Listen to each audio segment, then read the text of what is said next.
Hello guys, welcome back to our channel. ഇന്ന് കുട്ടികൾക്ക് വേണ്ടി തയ്യാറാക്കാവുന്ന 2 റെസിപ്പീസ് ആണ്. ആദ്യം ഒരു ബ്രെഡ് റോസ്റ്റ് എങ്ങനെ തയ്യാറാക്കാമെന്ന് നോക്കാം. ഇതിനായി ഒരു പാത്രത്തിൽ 1/2 ഗ്ലാസ് പാലും ആവശ്യത്തിന് പഞ്ചസാരയും ചേർത്ത് നന്നായി ഇളക്കുക.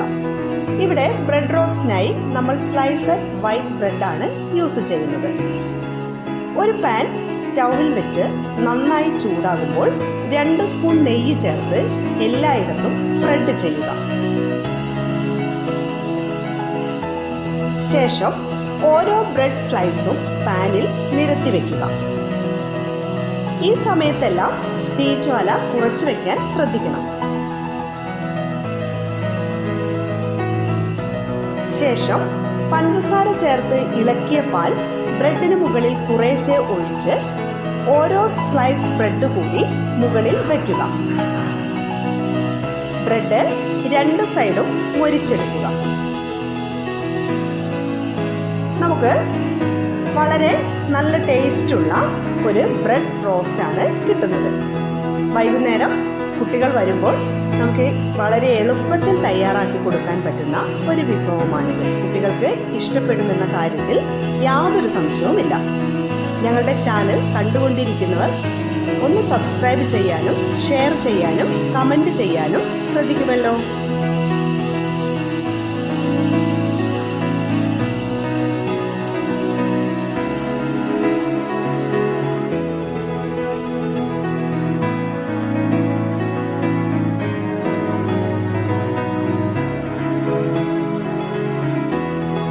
അടുത്തതായി നമുക്കൊരു ന്യൂട്രീഷ്യസ് ഫുഡ് ഉണ്ടാക്കുന്നത് നോക്കാം. ഇതിനു വേണ്ടി ഞാനിവിടെ ഉപയോഗിച്ചിരിക്കുന്നത് ഡോർസെറ്റ് സെറിയൽസ് എന്ന് പറയുന്ന ന്യൂട്രീഷ്യസ് ഫുഡ് പാക്കറ്റാണ്. ഇത് എല്ലാ സൂപ്പർ മാർക്കറ്റുകളിലും അവൈലബിൾ ആണ്. കുട്ടികൾക്ക് ഇഷ്ടപ്പെടുന്ന എല്ലാ ഡ്രൈ ഫ്രൂട്ട്സും ഇതിനകത്ത് ഉൾപ്പെട്ടിട്ടുണ്ട്. സാധാരണ നമ്മൾ ഒരു കുറുക്കുണ്ടാക്കുന്നത് പോലെ തന്നെ ന്യൂട്രീഷ്യസ് ഫുഡ് അല്പം ഒരു പാത്രത്തിലേക്ക് എടുത്ത് 1.5 ഗ്ലാസ് പാലും 1/2 ഗ്ലാസ് വെള്ളവും ചേർത്ത് ഗ്യാസ് സ്റ്റൗവിൽ വെക്കുന്നു. ശേഷം മധുരം നൽകുന്നതിനായി അല്പം ഈന്തപ്പഴം കൂടി നൽകുന്നു. ഈ മിശ്രിതം കുറച്ചു നേരം അടുപ്പത്ത് വെച്ച് കുറുക്കിയെടുക്കണം. ഏകദേശം 7-8 മിനിറ്റ് സമയം കൊണ്ട് ആവശ്യത്തിന് കുറുകി കിട്ടും. വീണ്ടും കുട്ടികൾക്ക് നൽകുന്നതിന് തൊട്ട് മുൻപായി ഇതിൽ ഒരു കഷ്ണം ചെറിയ പഴം കൂടി നുറുക്കി ചേർക്കുന്നു.